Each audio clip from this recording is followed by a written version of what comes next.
Una vez terminados estos quehaceres, el señor Trelawney hizo un examen general de la situación y anunció: «Todo está ya en su lugar, y ahora hemos de esperar solamente el momento más apropiado para empezar».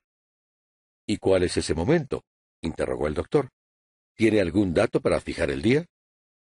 Después de muchas reflexiones, contestó el señor Trelawney, «he escogido el 31 de julio». «¿Por qué?», volvió a preguntar el doctor. «Tenga usted en cuenta», aclaró el dueño de la casa, «que la reina Tera se dejó gobernar por el misticismo, y tenemos tantas pruebas de que esperaba la resurrección, que naturalmente debió de escoger un período presidido por algún dios especializado en tales asuntos. El cuarto mes de la época de la inundación lo presidía Harmachis, que es el nombre que se da a Ra, el dios del sol, y por lo tanto, símbolo del nacimiento o el despertar. Como este mes empieza en nuestro 25 de julio, el séptimo día sería, por consiguiente, el 31 del mismo mes. Pueden ustedes estar seguros de que la mística reina no habría escogido cualquier día, sino el séptimo o cualquier múltiplo de 7. Ahí tienen ustedes explicada la razón de nuestros preparativos, y en ella verán la necesidad de tener un día prefijado. Así pues, esperamos el día 31 de julio, para el cual faltaban 2, a fin de empezar el gran experimento. 17. Dudas y temores. Durante los 2 días que faltaban para el experimento, debo confesar que sufrí algunos temores, y pasé ratos bastante desagradables, aunque también he de admitir que no faltaron otros felices gracias al amor de Margarita, cuya presencia disipaba en mí todas las dudas, del mismo modo que el sol hace desaparecer la niebla. Pero el conjunto me resultó sumamente tétrico y triste. Se acercaba la hora fatal y su proximidad me agobiaba. Tal vez el resultado fuese la vida o la muerte para cualquiera de nosotros, pero debo decir que todos estábamos preparados ante cualquiera de estas contingencias. Margarita y yo no constituíamos más que una única persona, en lo que se refiere al posible riesgo. El aspecto moral del asunto, en el que se interesaba la creencia religiosa en la que fui educado, no me preocupaba mucho, porque las consecuencias y las causas que había detrás no estaban a mi alcance, ni sujetas a mi albedrío. ¿Cuál era, pues, el motivo que me turbaba y que me causaba una angustia tan extraordinaria? Empezaba a dudar de Margarita, pero lo cierto es que ignoraba la razón de mis dudas. No se referían éstas a su amor, a su honor, a su sinceridad o a su bondad. ¿Qué era, pues? Simplemente que Margarita estaba sufriendo un cambio. A veces me parecía la misma muchacha que me presentaron en aquella fiesta, y cuyas vigilias había compartido yo en la habitación de su padre enfermo. Incluso en los momentos de gran pesar, miedo o ansiedad, ella era la personificación de la vida, del pensamiento y de la bondad. Ahora, en cambio, la veía con frecuencia como pasmada y en una situación negativa, como si su mente, su verdadero ser, estuviese ausente. En tales momentos conservaba todas sus facultades de observación y de memoria. Se daba cuenta de las cosas, recordaba lo que sucedía a su alrededor. Pero cuando volvía otra vez a recobrar su verdadera personalidad, me producía la sensación de que se trataba de una persona distinta. Hasta el día en que salimos de Londres, yo estaba contento cuantas veces la veía a mi lado, pues experimentaba la deliciosa sensación de que mi amor era compartido. Pero ahora, la duda se había apoderado de mí. Nunca sabía si la persona presente era mi Margarita, la de otros días, a la que amé desde el momento en que la vi por vez primera, o la otra, a la que no podía comprender y cuyo aislamiento intelectual erigía entre ambos una barrera infranqueable. A veces parecía despertar de repente. En tales ocasiones me decía cosas dulces y agradables, pero, sin embargo, no parecía ser la misma. Daba la sensación de que hablase de un modo mecánico o al dictado, no expresando sus verdaderos pensamientos. Después de 1 o 2 situaciones de esta clase, mis propias dudas empezaron a elevar otra barrera, porque no podía hablar con la joven con la facilidad y libertad acostumbradas, y así, hora tras hora, nos separábamos cada vez más. Si de vez en cuando no hubiese recobrado a mi Margarita, no sé lo que hubiese podido suceder. Por otra parte, cada uno de estos momentos contribuía a tranquilizarme y a conservar intacto mi amor. Habría dado un mundo a cambio de un confidente, pero eso era imposible. ¿Cómo podía hablar con nadie de mis dudas acerca de Margarita, y mucho menos con su padre? ¿Cómo podía hablar con ella misma del problema? No tenía más remedio que sufrir y esperar.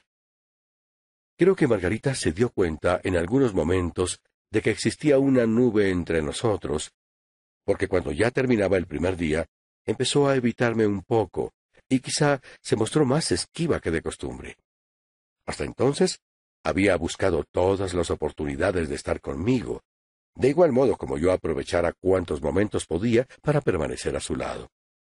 Aquella tendencia a evitarnos nos producía nuevo dolor. Aquel día reinó en la casa la mayor tranquilidad. Cada uno de nosotros se ocupaba en su propio trabajo o se había sumido en sus pensamientos. Solamente nos reuníamos a la hora de comer y aunque conversábamos, todos parecíamos estar preocupados. En la casa no había siquiera la rutina del servicio. La precaución del señor Trelawney de hacer preparar 3 habitaciones para cada uno de nosotros hacía innecesarios a los criados. El comedor estaba bien abastecido de comida guisada para varios días. A última hora de la tarde salí a dar un paseo. Antes busqué a Margarita para invitarla a que me acompañase. Pero cuando la encontré, vi que estaba en uno de sus momentos de apatía, y eso hizo que perdiese todo el encanto que para mí tenía su presencia. Enojado conmigo mismo, pero sin poder exteriorizar mis sentimientos, me alejé solo por el cabo rocoso. En el acantilado y ante el extenso mar, sin oír otro ruido que el rumor de las olas a mis pies y los gritos de las gaviotas que revoloteaban por allí, mis pensamientos pudieron seguir libremente su curso, pero inevitablemente volvían siempre a un solo asunto, es decir, a la solución de la duda que me agobiaba. Allí, en la soledad y en el amplio círculo de la fuerza y de la lucha en la naturaleza, mi mente empezó a trabajar. Quedaba sorprendido cuando me dirigía una pregunta cuya respuesta no podía darme yo mismo. Por fin me encontré cara a cara con mi duda. Era tan asombrosa que tuve que hacer un esfuerzo para examinarla. Mi punto de partida era este. Margarita había cambiado. ¿De qué modo y por qué medio? ¿Consistía el cambio en su carácter, en su mente o en su idiosincrasia? Su aspecto físico era el mismo de siempre. Pasé revista a todo lo que había oído acerca de ella, empezando por su nacimiento. Era extraño ya desde un principio. Según las declaraciones de Corbeck, nació después de la muerte de su madre, mientras su padre y él estaban sumidos en un trance dentro de la tumba en Asuán. Aquel trance fue ocasionado, sin duda, por una mujer ya momificada, que sin embargo poseía un cuerpo astral animado por una voluntad libre y una inteligencia activa. Para aquel cuerpo astral, el espacio dejaba de existir. La enorme distancia entre Londres y Asuán desaparecía, y cualquier poderío nigromántico que poseyera pudo ser utilizado sobre la madre muerta, y posiblemente sobre la hija muerta. ¿Sería posible que la niña estuviese muerta y que luego hubiese resucitado? ¿De dónde procedía, pues, el alma que debía animar aquel cuerpo? La lógica me señalaba entonces un camino, insinuando una venganza. Si las creencias egipcias eran verdaderas, la Ka de la rema muerta y su Ku podían animar a cualquier ser elegido, en tal caso. Margarita no sería en realidad una persona, sino simplemente una parte de la reina Tera, un cuerpo astral obediente a su voluntad. Al llegar aquí, me rebelé contra la lógica. Todas las fibras de mi ser protestaban ante semejante conclusión. ¿Cómo era posible que yo creyese en la nueva existencia de Margarita y aceptase al mismo tiempo la posibilidad de que fuese una imagen animada que utilizó el doble de la reina para llevar a cabo sus propios fines? A pesar de aquellas nuevas dudas, el porvenir me parecía ya más agradable porque por lo menos yo era dueño de Margarita. El péndulo de la lógica retrocedió de nuevo. Debía suponerse, pues, que la niña no estaba muerta.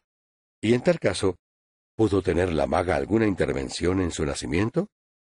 No podía negarse, según me aseguró Corbeck, la existencia de un extraño parecido entre Margarita y los retratos de la reina Tera. ¿Cómo podía explicarse eso? No era posible que hubiese en la semejanza una proyección de alguna imagen de la mente maternal, porque la señora Trelawney nunca vio aquellos retratos. Ni siquiera el padre pudo contemplar el rostro de la reina Tera hasta que penetró en la tumba, pocos días antes del nacimiento de la niña. Pero tan extraña es la mente humana que no acabé de convencerme, y la duda tomó una imagen concreta. Algo parecido a unas tinieblas impenetrables, en las que a veces flotaban algunos puntos luminosos y fugitivos, que servían para acentuar más aquella oscuridad. Quedaba la posibilidad de que existiese una relación entre Margarita y la momificada reina, en el caso de que la maga tuviese la facultad de cambiarse por otra mujer. Esta teoría no se podía rechazar fácilmente. Existían demasiadas circunstancias sospechosas que parecían confirmarla. Por consiguiente, aparecieron en mi mente algunos hechos incomprensibles que nos rodearon durante los últimos días. Eso me produjo cierto consuelo, porque ya trataba con hechos evidentes, aunque desagradables, pues quizá perjudicasen a Margarita. Pensé que luchaba conmigo mismo en beneficio de ella. Debía, pues, comprender lo sucedido, y sería ya capaz de actuar. Había varios aspectos a considerar. El primero, el extraño parecido de la reina Tera con Margarita, quien nació en otro país situado a 1000 millas de distancia, donde su madre no podía tener la menor idea del aspecto de aquella reina. Segundo, la desaparición del libro de von Huyn en cuanto lo leí, hasta la descripción de la joya. Tercero, el hallazgo de las lámparas en el saloncito. Tal vez la reina Tera, con su cuerpo astral, fue capaz de abrir la puerta de la habitación de Corbeck en el hotel, cerrándola al salir mientras se llevaba las lámparas. De la misma manera, pudo abrir la ventana para poner las lámparas en el saloncito. Tal vez Margarita en persona no tuvo nada que ver en todo eso. Pero el hecho era extraño a más no poder. Cuarto, las sospechas del detective y del doctor que ahora comprendí por completo. Quinto, en algunas ocasiones, Margarita llegó a pronosticar con la mayor exactitud los momentos en que reinaría la tranquilidad, como si tuviese un conocimiento previo de las intenciones del cuerpo astral de la reina. Sexto, la indicación que hizo a su padre de que hallaría el rubí en su cuarto, cuando aquél creyó haberlo perdido. Al recordar esta circunstancia, pensé que quizás la reina Tera, deseosa de que no se extraviara el rubí, se encargó de trasladarlo por sí misma, comunicando el hecho a Margarita. Séptimo y último, la extraña y doble existencia que Margarita parecía llevar últimamente, y que, en cierto modo, parecía un corolario de lo ocurrido antes. Una existencia doble. Esa era la conclusión que vencía todas las dificultades y reconciliaba todas las contradicciones. Sí, realmente. Margarita no era siempre una personalidad libre, sino que a veces se veía obligada a hablar y actuar. Todo su ser podía ser cambiado por otro sin que nadie fuese capaz de advertirlo. En tal caso, cualquier cosa sería posible y dependería de las intenciones de la entidad que la obligara a actuar. Si fuesen intenciones nobles, todo marcharía bien. Pero en caso contrario, aquella idea era demasiado espantosa para meditarla. Apreté los dientes impelido por la rabia fútil que me producía el pensar en aquellas horribles suposiciones. Hasta aquella mañana fueron poco notables las alternativas transformaciones de Margarita. A excepción de una o dos veces, su actitud con respecto a mí se manifestó claramente. Pero hoy ocurría lo contrario. Aquel cambio era un mal presagio. Tal vez aquella otra entidad pertenecía a una categoría inferior. Al pensar en ello sentí temor. En la historia de la momia desde la época en que von Huyn penetró en la tumba, resultaba asombrosa y terrible la lista de muertes que conocíamos, y que probablemente se debieron a su voluntad de intervención. El árabe que robó la mano y la separó de su cuerpo, el jeque que quiso robar la joya de Von Huyn y cuya garganta tenía las huellas de 7 dedos. Cuando Trelawney se llevaba el sarcófago, 2 hombres murieron. Luego perecieron 3 más al entrar de nuevo en la tumba. También le ocurrió lo mismo al árabe que abrió el serdab secreto. Es decir, 9 muertos y uno de ellos, sin duda, asesinado por la misma mano de la reina. Aparte de eso, era preciso recordar las distintas agresiones salvajes que se perpetraron contra el señor Trelawney en su propia habitación. Entonces, ayudada por su familiar, el gato, la reina trató de abrir la caja de caudales para sacar aquella joya que era su talismán. La precaución de sujetar la llave a una pulsera de acero tuvo finalmente los resultados esperados, pero estuvo a punto de costarle la vida al señor Trelawney. Si la reina, deseosa de efectuar su resurrección en las condiciones previamente escogidas, tuvo que derramar sangre, ¿qué no haría en caso de que sus intenciones se viesen frustradas? ¿Qué terrible decisión podría tomar para llevar a cabo sus deseos? ¿Cuál sería su propósito definido? Todo lo que sabíamos era que se proponía resucitar y que quería reanudar su existencia en el norte. También era evidente que aquella resurrección debía haberse realizado en la solitaria tumba del Valle del Mago. Para ello, la reina hizo todos los preparativos necesarios, e incluso dispuso la manera de poder abandonar la tumba cuando hubiese recobrado la vida. La tapa del sarcófago no estaba fija. Las jarras de aceite, aunque herméticamente cerradas, podrían abrirse con gran facilidad. Incluso para producir la llama, había allí eslabón y pedernal. El pozo de la momia, contra la costumbre establecida, quedó abierto y practicable. Y además, junto a la puerta de la roca, había una cadena de hierro que le permitiría el fácil acceso a tierra. Pero ya no teníamos la menor idea de cuáles podrían ser sus intenciones ulteriores. Y en el caso de que deseara empezar la nueva vida como persona de clase baja, había en ella tanta nobleza que incluso yo me sentí lleno de simpatía hacia la reina y deseé que la acompañase el éxito. Persuadido de que había encontrado finalmente la verdad, decidí avisar a Margarita y a su padre de las temibles presencias que advertía. Después, esperaría tranquilamente a que sucediese algo, puesto que no podía alterar el curso de los acontecimientos. Ya más tranquilo volví a la casa y quedé sorprendido al encontrarme con Margarita, la de siempre, que me estaba esperando. Finalizada la comida, estuve a solas un rato largo con ella y su padre, y entonces, no sin grandes vacilaciones, decidí tratar aquel asunto. ¿No sería conveniente tomar todas las precauciones posibles en el caso de que los deseos de la reina fuesen contrarios a los nuestros? Margarita replicó inmediatamente, con demasiada rapidez, como si ya tuviese preparada aquella respuesta. Pero si ella lo aprueba, no puede ser de otra manera. Papá, con toda su inteligencia, energía y valor, hace precisamente lo que la reina había dispuesto. Eso no lo creo, objeté. Ella dispuso su resurrección en la tumba, en soledad, aislada del mundo por todos los medios a su alcance, y al parecer confiaba en este aislamiento para protegerse contra los posibles ataques.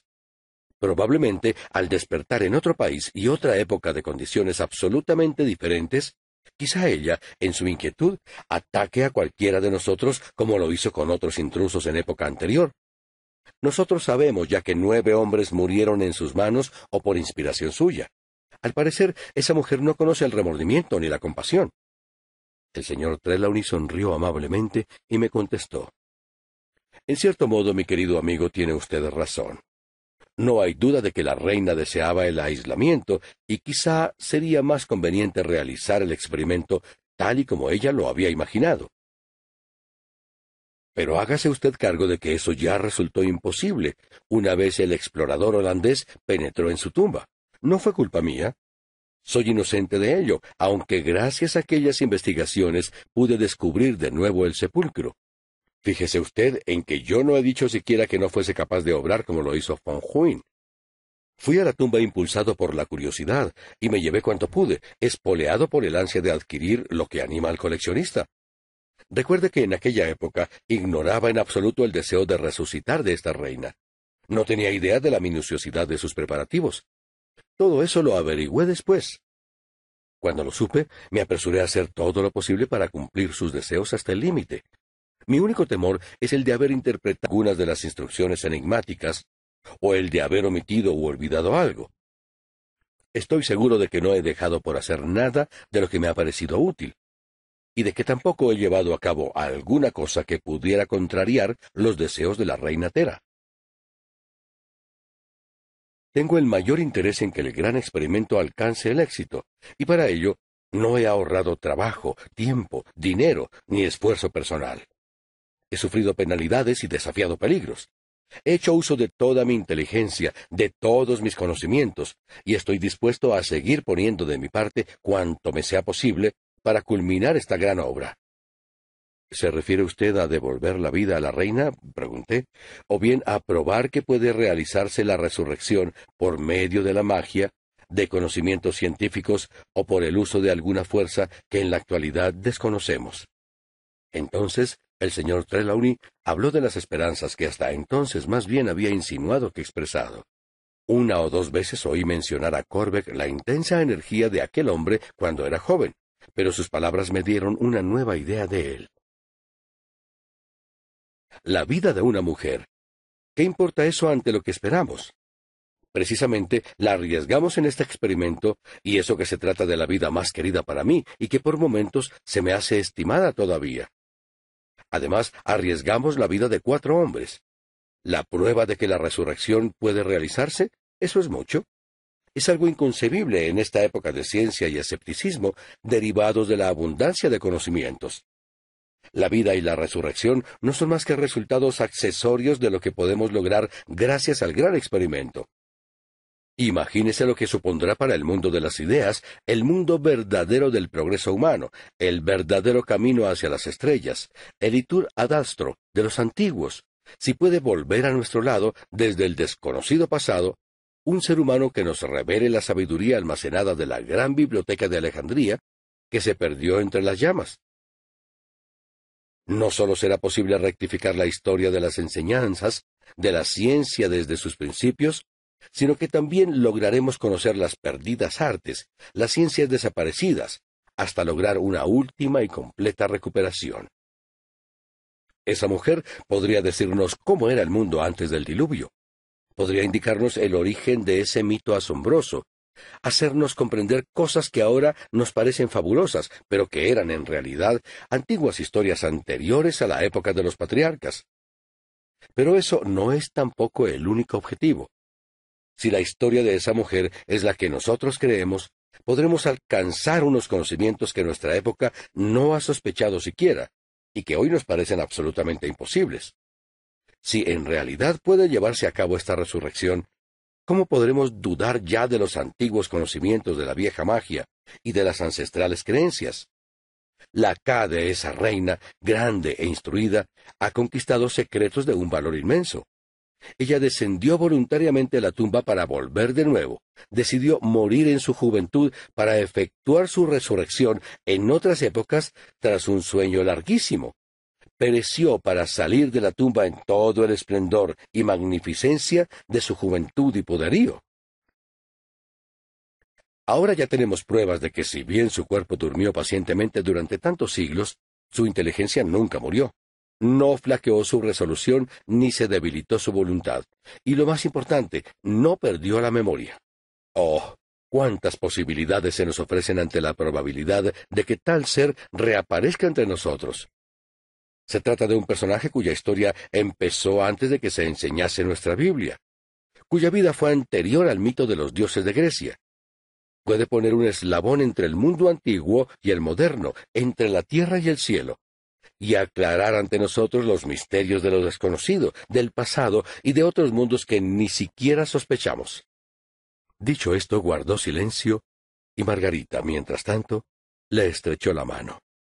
Sobre el rostro de ella apareció aquel cambio que tantas veces había notado en los últimos días, aquel misterioso velo sobre su personalidad que parecía estar separado de ella. Su padre no se fijó en tal cosa, pero cuando él se calló, la joven pareció recobrar su verdadera personalidad. Sus ojos se cubrieron de lágrimas y se inclinó para besar la mano de su padre. Al instante se volvió a mí y me dijo, «Has hablado, Malcolm, de las muertes que causó la pobre reina, o mejor dicho, de las que se derivaron de la intromisión en sus preparativos y del deseo de frustrar sus proyectos. ¿No te das cuenta de que ha sido injusto? ¿Quién no hubiese hecho lo que ella hizo? Recuerda que luchaba por su propia vida y seguramente por mucho más, pues defendía la vida, el amor y todas las gloriosas posibilidades de su futuro, vago todavía en el mundo desconocido del norte que tan encantadoras esperanzas le ofrecía. ¿No crees que ella, con la sabiduría de su tiempo y con la enorme fuerza de su poderosa naturaleza, anhelaba proyectar de un modo más alto las altas aspiraciones de su alma? En su lugar, tú mismo habrías luchado de igual manera para alcanzar la vida y la esperanza. Tales argumentos me conmovieron, y no tenía palabras para expresarlo. Aquella era realmente mi Margarita. Y lleno de felicidad, me atreví a decir lo que tanto había temido. Me refería a la doble existencia de mi amada. Mientras tomaba la mano de Margarita y la besaba, sugería a su padre, «Lo cierto es, señor, que no hablaría con más elocuencia si el espíritu de la reina Tera la animase y le inspirase las ideas». La respuesta del señor Trelawney me dejó lleno de sorpresa, pues pude comprender que también se había dado cuenta de aquello. Creo sinceramente que es así. Sé muy bien que el espíritu de su madre está en mi hija, y si además la anima el alma de esa maravillosa reina, mi hija será doblemente querida. No tenga usted ningún temor por ella, Malcolm Ross, o por lo menos, recuerde que no corre más peligro que nosotros mismos. Entonces Margarita continuó hablando de aquel asunto, y tan rápidamente, que sus palabras parecían una continuación de lo que su padre dijo, y no una interrupción. «No temas por mí, Malcolm. La reina Tera lo ve todo y no quiere hacernos ningún daño. Lo sé. Estoy segura, del mismo modo como tengo la certeza de que te amo». Había en su voz algo tan raro que miré rápidamente a sus ojos. Centelleaban como siempre, pero, sin embargo, me ocultaban el pensamiento que había tras ellos. En ese instante, entraron nuestros dos compañeros y cambiamos de conversación. 18. Preparativos. Aquella noche nos acostamos todos temprano, pues la siguiente estaría llena de ansiedad, y el señor Trelawney creyó preferible que todos estuviésemos bien descansados. Por la mañana también nos aguardaba mucho trabajo. Todo lo que se relacionaba con el gran experimento sería objeto de una nueva revisión, para que no fuese posible el fracaso debido a un pequeño detalle. Desde luego tomamos las disposiciones convenientes para pedir ayuda en caso de ser necesaria, pero me parece que ninguno de nosotros tenía la menor aprensión ni temía ningún peligro. Ninguno de nosotros creía que tuviésemos necesidad de defendernos contra la violencia, al contrario de lo sucedido en Londres durante el largo trance del señor Trelawney. Yo me sentía muy animoso. Había aceptado el razonamiento del señor Trelawney de que si la reina era tal y como suponíamos, no habría ninguna oposición por su parte, porque nos disponíamos a realizar sus proyectos hasta el último detalle. Así pues, estaba mucho más tranquilo de lo que me habría parecido posible, pero había otros motivos de inquietud que no podía borrar del todo en mi mente. El principal de ellos era la extraña condición en que se hallaba Margarita. Si en realidad tenía una existencia doble, ¿qué podría ocurrir cuando aquellas dos existencias se convirtiesen en una? A cada minuto revolvía este asunto en mi mente hasta ponerme en extremo intranquilo. No me consolaba el que Margarita estuviese satisfecha y su padre complacido. El amor es un sentimiento egoísta y proyecta oscuras sombras sobre cualquier cosa que se interpone entre nosotros y la luz. Me parecía oír cómo las manecillas de un reloj recorrían la esfera. Vi cómo caía la penumbra y más adelante, cómo ésta se transformaba en una luz grisácea, que por momentos aumentaba en intensidad sin que trajera ningún consuelo a mis sentimientos. Por último, cuando estaba seguro de no molestar a los demás con algún ruido, me levanté. Anduve por el corredor para ver si a mis compañeros les había sucedido algo, pues habíamos convenido que la puerta de cada habitación se dejaría entreabierta para que cualquier sonido fuera perfectamente percibido por los demás. Todos dormían. Pude oír la respiración regular de cada uno y me alegré de que ya hubiese transcurrido aquella noche desafortunada para mí. Una vez en mi habitación, di gracias al cielo por ello y comprendí cuánto había sido mi miedo. Encontré fácilmente mi camino por la casa, salí de ella y me dirigí al mar, descendiendo por una larga escalera tallada en la roca. Me dediqué un rato a la natación y el contacto con el agua fría me templó los nervios, devolviéndome la serenidad. Al regresar, cuando estuve en lo alto de la escalera, pude ver la luz del sol que se levantaba a mi espalda y teñía de rojo las rocas para adquirir, casi al momento, un tono dorado. Sin embargo, sentía cierta inquietud. Todo me parecía demasiado alegre y brillante, como suele ocurrir muchas veces antes de que sobrevenga una tempestad. Mientras me paraba para contemplar el espectáculo, noté en mi hombro una mano suave, y al volverme, vi a Margarita a mi lado. Estaba tan alegre y radiante como la gloria matinal del sol. Aquella vez era mi verdadera Margarita, la de siempre, sin mezcla alguna con la otra, y me dije que aquel día fatal había empezado bien. Mas, por desgracia, no duró la alegría. Al volver a casa tras un paseo en torno a los acantilados, continuamos con la antigua rutina del día anterior, y de nuevo nos vimos sobrecogidos por la tristeza, la ansiedad, el buen ánimo, la profunda depresión y, finalmente, la indiferencia y la apatía. Pero teníamos mucho que hacer, de modo que todos nos dedicamos a nuestra tarea con toda la energía de que éramos capaces. Después de desayunar, nos dirigimos a la cueva, donde el señor Trelawney hizo una detallada inspección de todos los objetos para ver si faltaba alguno, y comprobar si ocupaban sus puestos respectivos. Mientras tanto, nos explicó la razón que motivó la colocación de cada uno de ellos. Llevaba consigo los grandes rollos de papel con los planos a escala, y los dibujos y jeroglíficos que había trazado en virtud de las notas y bosquejos que le entregara el señor Corbeck. Según nos había dicho, allí estaban todos los jeroglíficos de las paredes, el techo y los suelos de la tumba.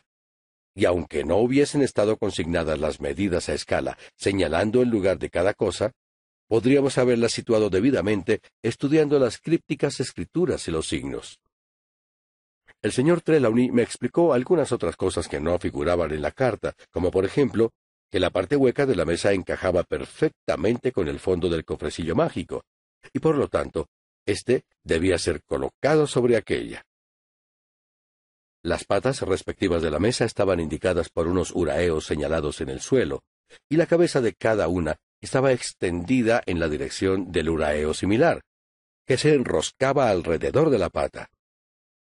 También me dijo que la momia, una vez situada en la elevación del fondo del sarcófago, el cual al parecer se adaptaba a la forma del cuerpo, debía estar tendida de modo que la cabeza mirase hacia el oeste y los pies hacia el este, a fin de recibir las corrientes de la tierra. Es muy posible, aventuró el señor Trelawney, que esto tenga algo que ver con el magnetismo, la electricidad, o ambas cosas. También puede ocurrir que influya alguna otra fuerza, como por ejemplo la que emana del radio. He experimentado con este último, aunque solo pude obtener una exigua cantidad, pero según creo, la piedra del cofre es absolutamente impermeable a estas emanaciones. Hizo una pausa y añadió: conviene fijar exactamente la hora en que realizaremos el gran experimento. Creo haber terminado todos los preparativos necesarios, de modo que cualquier momento nos servirá. Pero como hemos de tener en cuenta los proyectos realizados por una mujer de una mente de extraordinaria sutileza, que conocía muy bien la magia y daba un sentido oculto a todas las cosas, antes de decidir, procuraremos situarnos en su lugar. Es ya manifiesto que la puesta del sol tiene una importancia muy grande en todos los detalles, como lo demuestran las imágenes del sol cortadas matemáticamente por el borde que hay en el sarcófago. También hemos observado que el número 7 tiene gran trascendencia. De esto resulta que la séptima hora, después de la puesta del sol, es el momento más oportuno. Y como el sol se pone esta noche a las 8, la hora señalada serán las 3 de la madrugada. Estaba, pues, decidido, y todos nosotros podíamos considerarnos en manos de Dios. Sentía algunos temores por lo que pudiese ocurrirle a Margarita, pero de pronto me sobresaltó la voz del señor Trelawney. Ahora convendrá ver si las lámparas están bien dispuestas y terminar nuestros preparativos. Todos nos dedicamos a aquella tarea, y bajo la dirección del señor Trelawney, preparamos las lámparas egipcias llenándolas de aceite de cedro y disponiendo las mechas una a una para que no ocurriese ningún percance. Las encendimos y probamos una a una, dejándolas dispuestas para el momento decisivo. Tras esto, hicimos un examen general y vimos que estaba ya todo a punto para el trabajo de la noche. Comimos tarde, a las 4, y después, siguiendo el consejo del señor Trelawney, nos separamos para hacer nuestros preparativos particulares ante la labor que nos aguardaba. Al notar que Margarita estaba algo pálida, le aconsejé que durmiese una siesta. Ella prometió hacerlo. Me dio un beso antes de alejarse, y yo salí a dar un paseo por los acantilados, a fin de prepararme y adquirir fuerzas para lo que pudiese venir. A mi regreso vi que todos se disponían a tomar el té. Los hombres tenían aspecto grave. En cambio, Margarita estaba alegre y animosa, aunque no observé en ella su natural espontaneidad. Conmigo se comportó con una cierta reserva que me hizo recordar mis temores. Una vez tomado el té, ella salió de la estancia y al poco rato volvió con los dibujos que había estado examinando. Creo, papá, dijo, que en estos símbolos hay otra interpretación posible.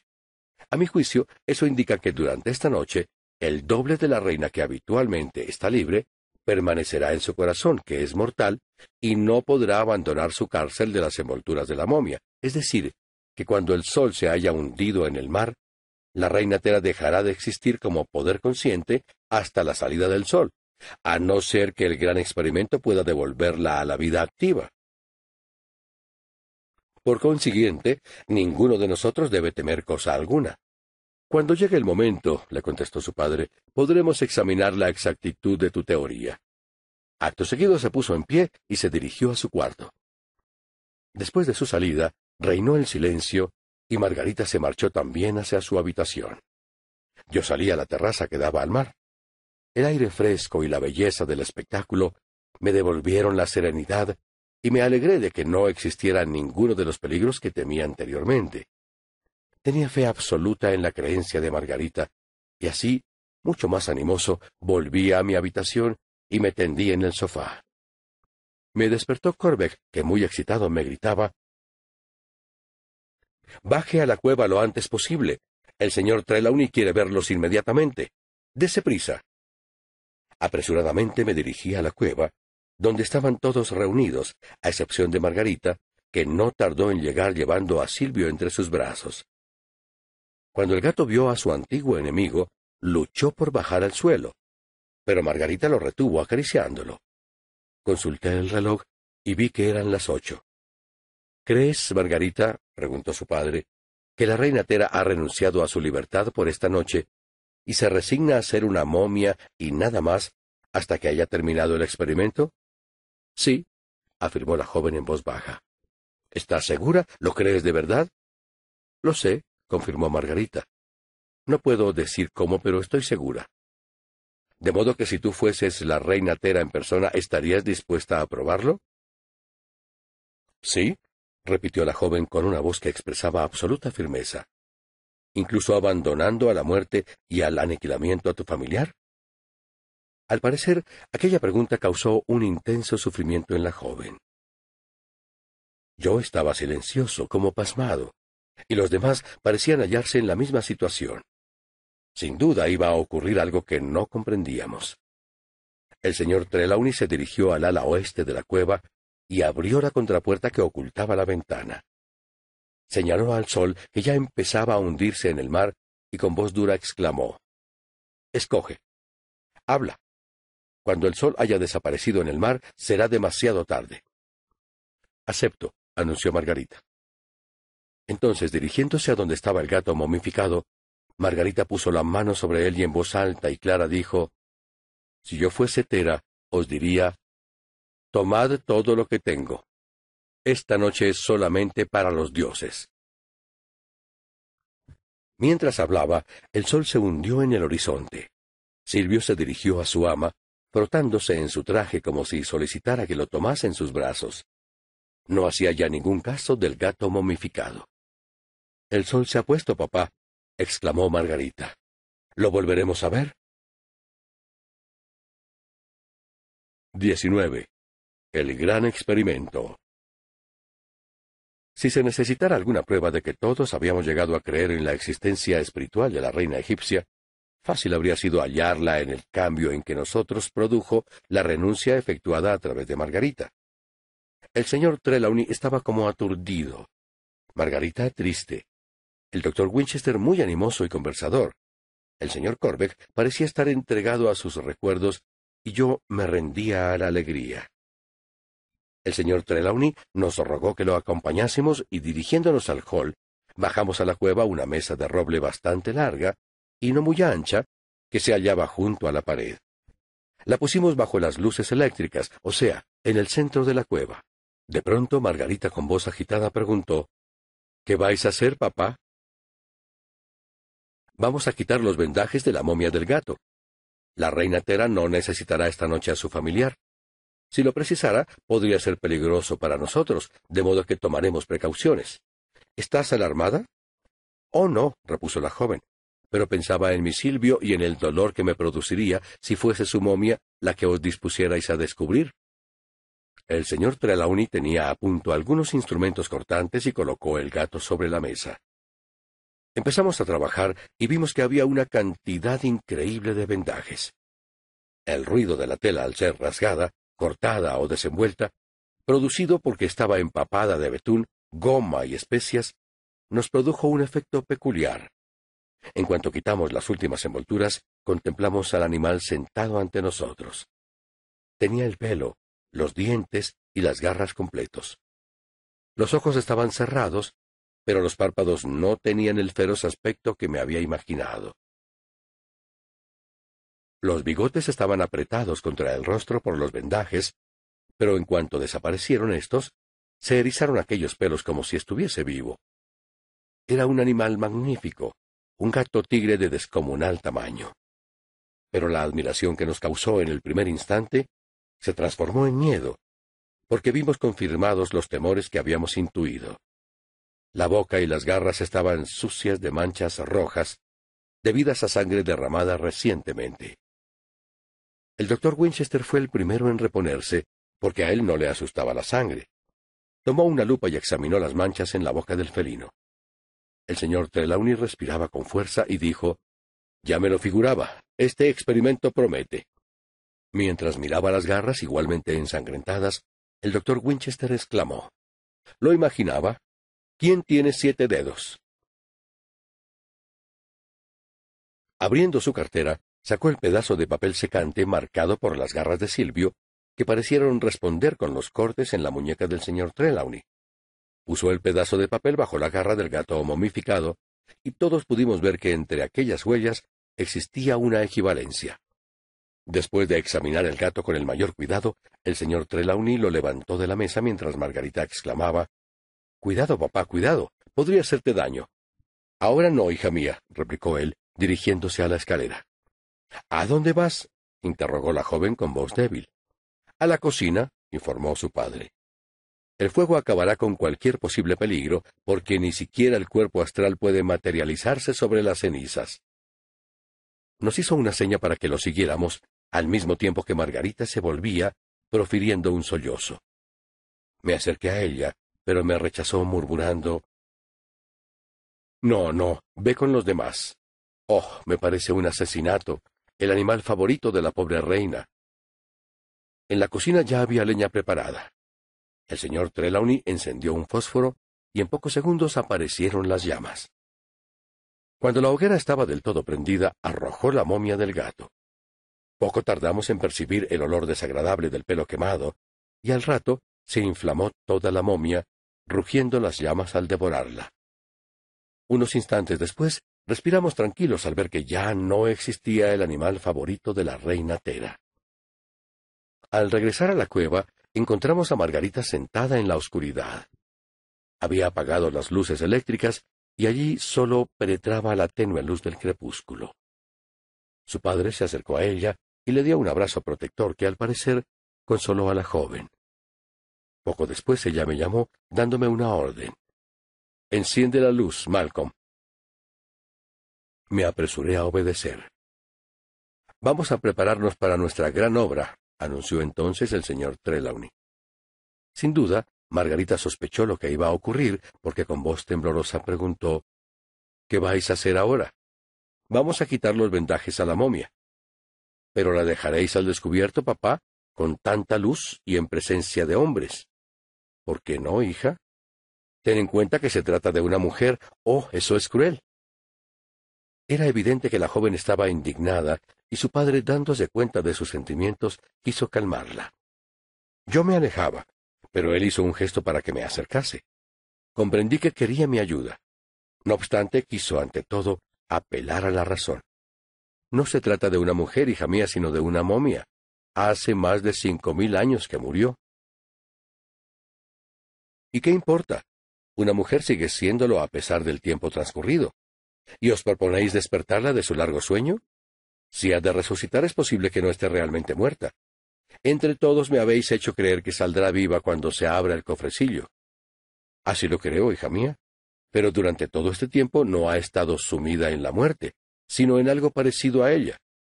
Ten en cuenta asimismo que a esa reina la embalsamaron unos hombres porque en el antiguo Egipto no había doctoras que se encargasen de esto. Además, los hombres ya estamos acostumbrados a tales cosas. Corbeck y yo hemos quitado los vendajes a un centenar de momias, y entre ellas había muchas mujeres. El doctor está habituado a curar tanto a hombres como a mujeres, y el mismo Ross, en su calidad de abogado. «¿De modo que tú también vas a ayudarles?», exclamó mirándome indignada. No contesté porque me pareció mejor el silencio. «Hija mía», añadió el señor Trelawney, «tú misma presenciarás la operación. ¿Nos crees capaces de hacer algo que pueda molestarte? Te pido que seas razonable. No estamos en ninguna fiesta. Todos nosotros somos personas serias, dispuestas a realizar un experimento que puede hacernos conocer la sabiduría de una época remota, con lo cual se beneficiará en alto grado la ciencia de nuestros días. Recuerda también que de eso puede resultar la muerte para cualquiera de nosotros, o incluso para todos. Sabemos muy bien que nos exponemos a grandes peligros. Ya comprenderás, hija, que no obramos a la ligera, sino con toda la gravedad de que somos capaces. Además, cualesquiera que sean los sentimientos de cada uno de nosotros, no tenemos más remedio que quitar los vendajes a esa momia». «Bien, papá», dijo al fin Margarita, dándole un beso. «Me parece pese a todo una indignidad horrible para una mujer y para una reina». Mientras me dirigía a la escalera, Margarita me llamó. «¿A dónde vas?». Volví a su lado, le tomé la mano, y acariciándosela expliqué. «Volveré cuando hayan terminado de quitar los vendajes». «Mejor será que te quedes», opinó. «Esto te será muy útil en tu carrera de abogado». Poniéndose seria, añadió: «Papá tiene razón. Es una ocasión solemne que debemos considerar con toda seriedad. Insisto en que te quedes». Mientras tanto, el señor Trelawney, ayudado por el señor Corbeck, levantó la tapa del sarcófago que contenía la momia de la reina. Esta era de considerable longitud y anchura, y pesaba tanto que nos resultó difícil levantarla, a pesar de que éramos 4. Bajo la dirección del señor Trelawney, la tendimos sobre la mesa ya preparada para el efecto. Únicamente entonces fui consciente del horrible acto que íbamos a llevar a cabo. Allí, bajo la luz eléctrica, el espantoso aspecto de la muerte se me hizo real y tangible. Empezamos a quitar las envolturas, que sin duda eran numerosas, pues abultaban mucho, aunque no conseguían ocultar la forma general de un cuerpo humano. Ante nosotros solo teníamos un cadáver. Había desaparecido todo el aspecto fantástico que prestábamos al asunto. Los 2 egiptólogos que con frecuencia habían realizado aquella misma tarea no manifestaban el menor desconcierto, y el doctor Winchester parecía hallarse ante la mesa de operaciones. Yo me sentía deprimido y algo avergonzado, y además me apenaba y alarmaba la palidez de Margarita. Pude advertir que la momia de la reina había sido envuelta con un vendaje mucho más fino que el empleado para el gato, y que en el embalsamamiento se utilizaron unas gomas y unas especias más delicadas. Los vendajes eran numerosos, y a medida que los iban quitando, sentía aumentar mi excitación. No tomé parte en aquella labor, por lo que me vi recompensado con una mirada de gratitud de Margarita. A medida que se iban quitando las vendas, la calidad de la tela era más suave y el olor menos cargado de betún, aunque más intenso. Prosiguió el trabajo y pudimos ver, en algunas de las envolturas interiores, símbolos o dibujos, a veces de color verde pálido y otras de varios colores, pero siempre con el verde como tono dominante.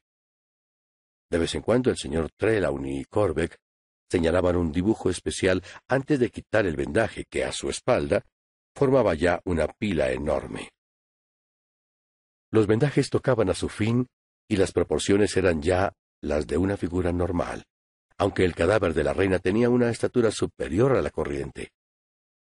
Cuando se acababa la labor, aumentó la palidez de Margarita y se emocionó tanto que su agitación llegó a preocuparme.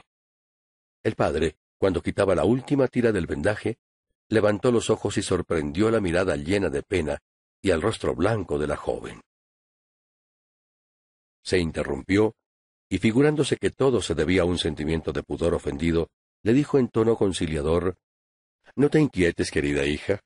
Mira, no hay nada que pueda molestarte. La reina lleva una vestidura, y ciertamente una vestidura regia». En efecto, vimos un trozo de tela muy ancho que cubría todo el cuerpo, y al ser quitado, apareció una especie de camisa de lino blanco que tapaba el cadáver desde la garganta a los pies. El magnífico aspecto de aquel lienzo hizo que todos nos inclinásemos a contemplarlo. Margarita, interesada, fue a examinar aquel tejido nunca visto en nuestro tiempo. Era tan fino como la seda, más delicado, pero ni siquiera ésta habría poseído aquellos graciosos pliegues endurecidos gracias al transcurso del tiempo. En torno al cuello había un delicado encaje dorado con algunas ramitas de sicomoro, y alrededor de los pies, con un trabajo igualmente minucioso, se veía una fila interminable de lotos de igual altura que poseían un natural y gracioso abandono de la realidad. A través del cuerpo, pero sin rodearlo, había un cinturón tachonado de pedrería.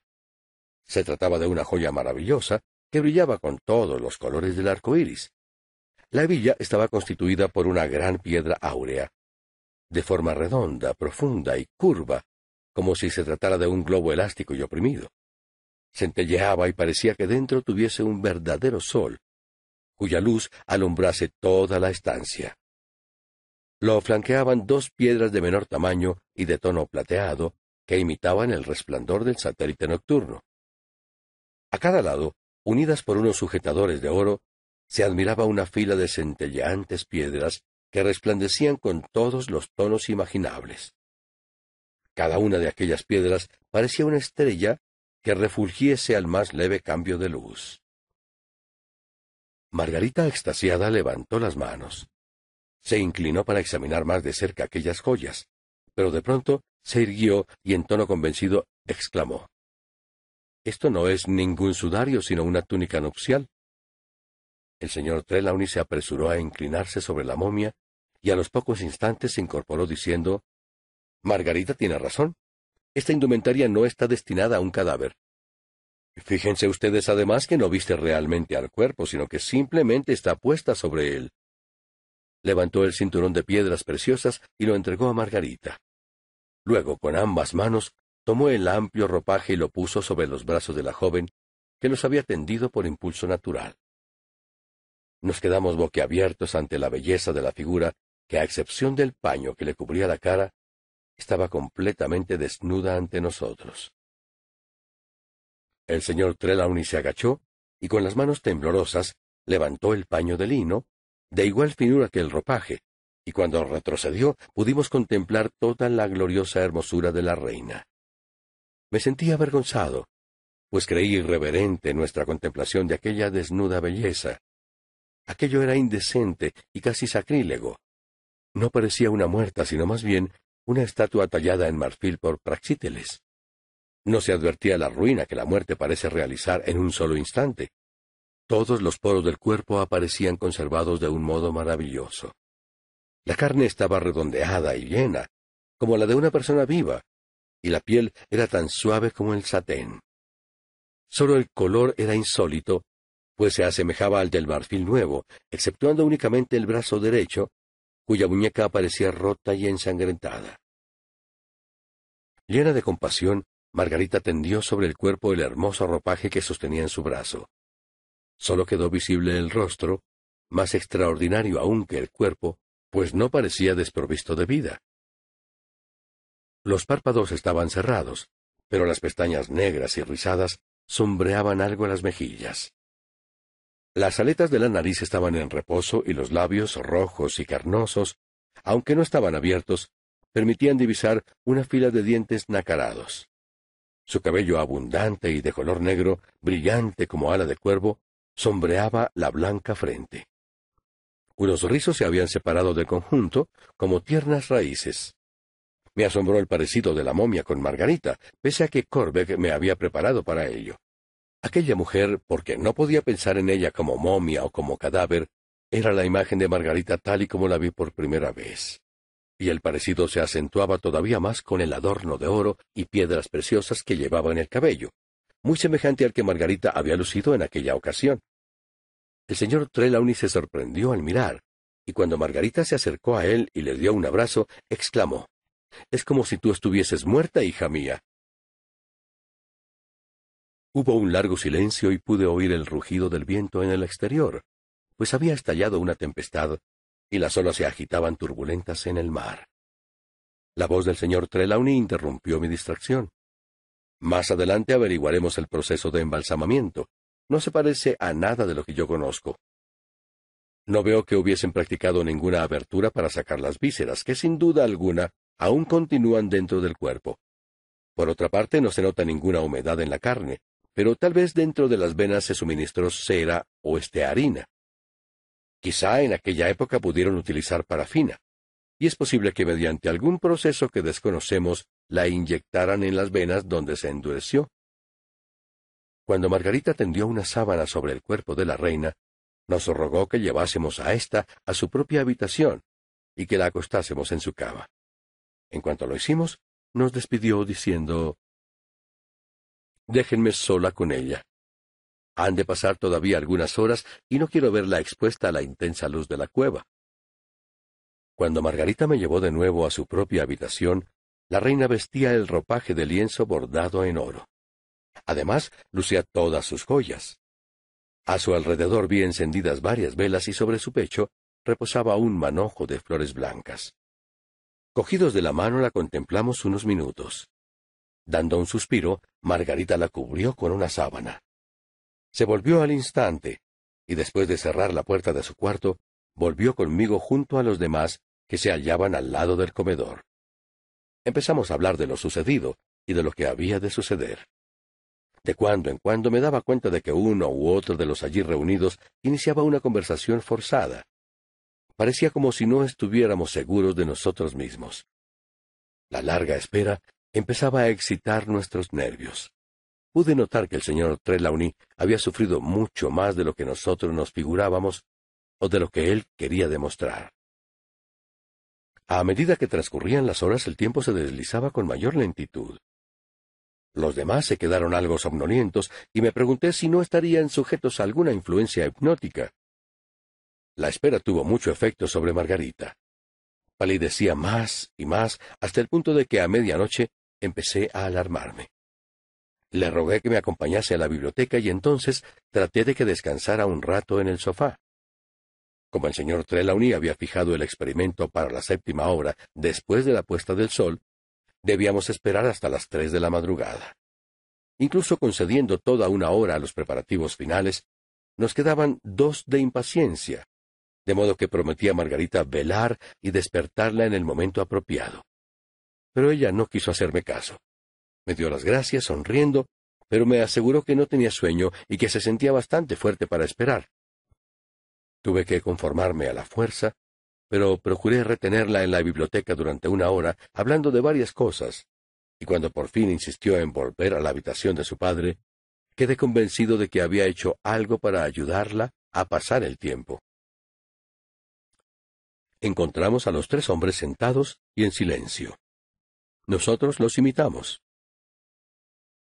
Cuando sonaron las 2, tuvimos la impresión de que recobrábamos en parte nuestro ánimo. Inmediatamente iniciamos los preparativos necesarios, pasamos revista general a todos los detalles, y siguiendo las instrucciones de Margarita, llevamos el momificado cuerpo de la reina Tera desde el cuarto de la joven a la cueva, y allí lo depositamos en un diván. Extendimos una sábana sobre su cuerpo para que, en el caso de que se despertase, pudiera quitarla sin dificultad.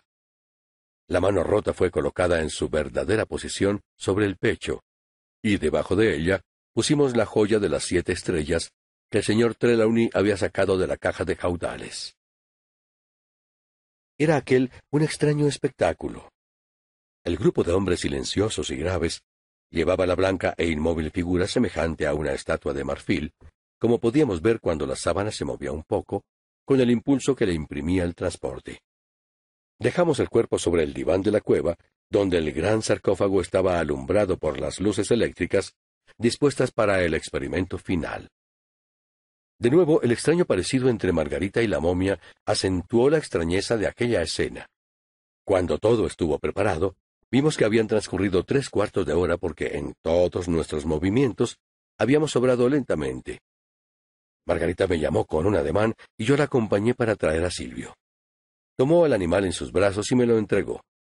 Inmediatamente apagó las bujías que antes se encendieron y tras volver a coger el gato, regresamos a la estancia donde se hallaba la momia. Después de haber entrado, cerré cuidadosamente la puerta a mi espalda, comprendiendo que ya no había posibilidad de retroceder. Nos pusimos nuestras mascarillas y ocupamos nuestros sitios respectivos, ya señalados de antemano. Yo debía permanecer al lado de los conmutadores de la luz eléctrica, adyacentes a la puerta, dispuesto a encender o apagar la luz según las órdenes del señor Trelawney. El doctor Winchester permanecería detrás del diván para no ser un obstáculo entre la momia y el sarcófago. Debía vigilar cuidadosamente lo que le ocurriese a la reina. Margarita estaría colocada a su lado. Tenía a Silvio preparado para ponerlo encima o al lado del diván cuando le pareciese conveniente. El señor Trelawney y el señor Corbeck se ocuparían de encender las lámparas. Y cuando ya las manecillas del reloj estaban a punto de señalar la hora, ambos estuvieron listos para actuar. Sonaron lentas las campanadas del reloj, para dar las 3, y a nosotros nos pareció un toque fúnebre. Antes de la tercera campanada, estaban encendidas las mechas de las lámparas y di la vuelta al conmutador para apagar la luz eléctrica. En la penumbra que reinó mientras se avivaba la llama de las lámparas, desaparecido el intenso resplandor de la luz eléctrica, toda la estancia tomó un aspecto raro y pareció cambiar en un instante. Con los corazones palpitantes aguardábamos. Aunque ignoro lo que les pasaba a los demás, supongo que se hallaban en situación semejante a la mía. Transcurrían pesadamente los segundos. Con la escasa luz reinante se veían vagamente las figuras de los hombres y sólo se destacaba con claridad la de Margarita, que vestía de blanco. Las mascarillas que llevábamos contribuían a aumentar la rareza de la situación. Los ojos de Corbeck y Trelawney centelleaban al reflejar la luz, y el doctor Winchester parpadeaba, mientras Margarita parecía proyectar luz con su mirada, y Silvio adquiría ojitos de esmeralda. Pocos segundos después ardían perfectamente las 7 lámparas cuya llama adoptaba un tono blanco. Así permanecieron por espacio de 4 minutos, sin que se efectuase ningún cambio en el cofrecillo, hasta que por último éste se tiñó de un delicado resplandor que crecía por momentos, convirtiéndose en algo semejante a una centelleante piedra preciosa, y al rato en algo cuya sustancia vital fuese la luz. Nosotros esperábamos inquietos. De pronto se oyó un ruido parecido a una explosión apagada, y la tapa del cofre se levantó horizontalmente unos cuantos centímetros.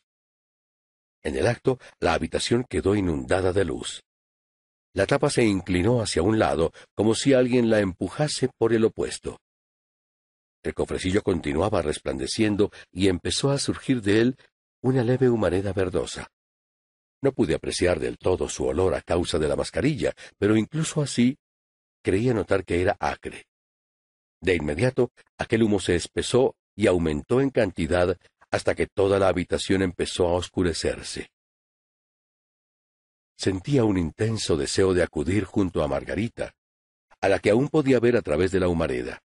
Entonces, mientras miraba en aquella dirección, vi que el señor Winchester se desplomaba, aunque no sin sentido, porque agitó la mano de un lado a otro, como para impedir que alguien se le acercase.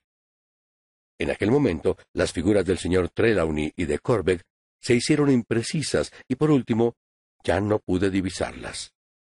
El cofrecillo continuaba brillando, pero la luz de las lámparas empezó a disminuir. Al principio me figuré que la ocultaría el humo negro, pero de repente me di cuenta de que se apagaban una a una. Esperé, seguro de oír de un momento a otro la orden de encender la luz eléctrica, pero no fue así. Continué inmóvil, contemplando las nubes de humo que aún salían del brillante cofrecillo, mientras el brillo de las lámparas se extinguía. Finalmente solo quedó una, y su luz era débil, azulada, y parecía chisporrotear. La única luminosidad de la estancia procedía del cofrecillo. Yo tenía la mirada fija en Margarita, cuyo traje blanco se distinguía a través del humo. Silvio maullaba inquieto y mientras tanto aumentaba sin cesar la humareda, irritando nuestros ojos y excitando nuestro olfato. De pronto empezó a disminuir y a perder su densidad. A través de la estancia vi algo blanco que se movía hacia el diván. Observé varios movimientos y solo pude percibir una forma que se agitaba a través del humo, porque entonces el resplandor del cofre disminuyó rápidamente. Todavía escuchaba a Silvio, pero sus maullidos eran más débiles, y un momento después noté que se acurrucaba acobardado a mis pies. Desapareció el último rayo de luz y a través de aquella oscuridad impenetrable descubrí la blanca línea que había en torno de las ventanas. Comprendí que había llegado el momento de hablar y tirando de la mascarilla pregunté: ¿enciendo la luz? No obtuve respuesta, pero antes de que el humo me impidiese hablar, grité con mayor fuerza: ¿debo encender la luz, señor Trelawney? No me contestó, pero me llegó la voz de Margarita, armoniosa y dulce como una campana. Sí, Malcolm. Di la vuelta al conmutador y la habitación quedó inundada de una luz que mitigó en gran parte el espeso humo. Corrí hacia Margarita, guiado por su traje blanco. Le cogí la mano y ella, comprendiendo mi ansiedad, se apresuró a decir: «Estoy bien. Gracias a Dios. ¿Cómo están los demás? Deprisa. Abramos las ventanas para librarnos de este humo». Sorprendentemente ella contestó en tono somnoliento: «Pronto estarán bien. No les ha ocurrido nada malo». No me detuve a averiguar cómo lo sabía y me dediqué a abrir las ventanas y la puerta. Pocos segundos después, la habitación estaba casi libre de humo. Las luces cobraron intensidad y pudimos contemplar la estancia. Todos se hallaban sin sentido. Al lado del diván el doctor Winchester permanecía tendido de espaldas. En el extremo más lejano del sarcófago vi tumbados también al señor Trelawney y al señor Corbeck. Pero observé satisfecho que los tres respiraban tranquilamente, como si se hubiesen dormido. Margarita seguía detrás del diván. Al principio parecía estar atontada, pero poco a poco recobró el dominio sobre sí misma. Di unos pasos hacia adelante y ella me ayudó a levantar a su padre para acercarlo a una ventana. Repetimos la operación con los otros dos y ella se dirigió al comedor, volviendo a los pocos instantes con un frasco de aguardiente. Hicimos ingerir una copita a cada uno y pocos momentos después, los tres recobraron el conocimiento. Una vez logramos este resultado, miré a mi alrededor para averiguar cuál había sido el desenlace del experimento. El humo había desaparecido casi del todo, pero aún se percibía un olor acre. El gran sarcófago se hallaba en el mismo lugar. El cofrecillo estaba abierto, y en sus varias divisiones interiores vi cenizas negras. Sobre el sarcófago, el cofre, y en realidad sobre toda la estancia, había una especie de hollín negro. Me dirigí al diván y comprobé que en parte aún lo cubría la sábana, aunque ésta estaba echada a los pies, como cuando alguien se dispone a saltar de la cama. En cambio, no encontré la menor huella de la reina Tera. Tomé a Margarita de la mano y la conduje allá. Ella, de mala gana, dejó a su padre, a quien estaba cuidando, y me siguió. Al oído le dije: ¿qué ha sido de la reina? Dímelo. Tú estabas cerca y has visto lo sucedido. No pude ver nada, confesó ella. Hasta que el humo se hizo muy espeso no aparté la mirada del diván, pero no pude advertir ningún cambio. Luego, cuando la oscuridad fue absoluta y ya no se veía cosa alguna, me pareció oír un movimiento a mi lado. Quizá fue el doctor cuando perdió el sentido, pero no estoy segura. Creí que quizá la reina se había despertado y dejé al pobre Silvio. No sé lo que fue de él, pero lo oí maullando al lado de la muerta. Espero que el pobre animal no haya tenido ningún susto. Fui a examinar el diván, y cuando el señor Trelawney y el señor Corbeck estuvieron lo bastante repuestos, hicimos un registro minucioso.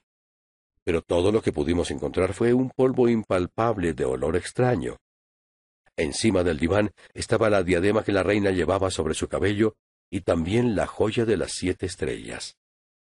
Aparte de eso, nunca tuvimos la menor indicación de lo que había sucedido. Solo hubo un detalle que nos confirmó el aniquilamiento físico de la momia. En el sarcófago del hall, donde habíamos puesto la momia del gato, había un montoncito de polvo semejante. Al llegar el siguiente otoño, Margarita y yo nos casamos. En esa trascendental ocasión, ella llevó la vestidura de la momia, la diadema y la joya de las 7 estrellas.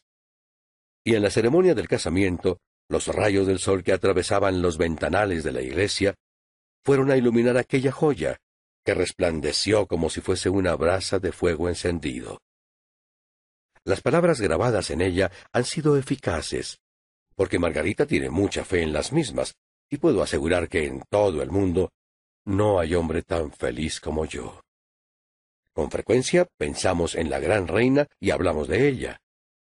Una vez, cuando yo me lamenté, dando un suspiro, de que no pudiera haber despertado a una nueva vida, en un mundo nuevo, mi esposa, poniendo sus manos en las mías, y mirándome a los ojos, con aquella expresión elocuente y ensoñadora que a veces aparece en los suyos, me dijo amorosa: